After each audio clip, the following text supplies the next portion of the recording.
Hi guys! Ayan. Uy, tingnan nyo yung aking lip blush. Ayan. Tara, samahan nyo akong magpa-lip blush for the first time. Ayan, tama na yung pag-flex girl. So, punta na tayo sa ating location.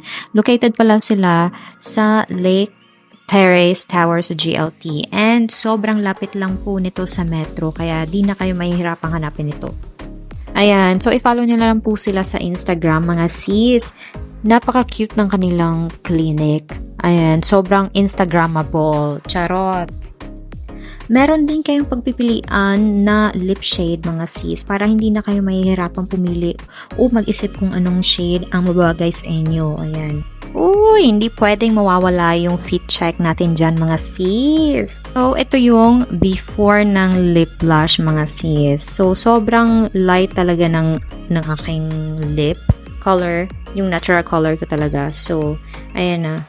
Yung after, ayan siya, mga sis. And ito yung first day or second day. Ayan. So, ito naman yung second session natin. So, fit check.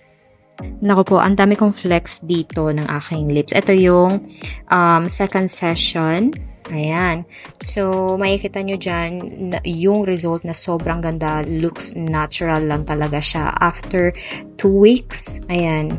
And sobrang galing ng artist na gumawa ng aking lip blush.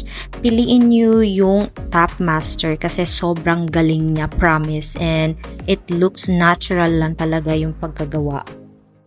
So, ito yung second day ng aking second session. Ayan, sobrang magapa yung aking lips dyan. Makikita nyo, medyo malaki pa yung lips ko dyan.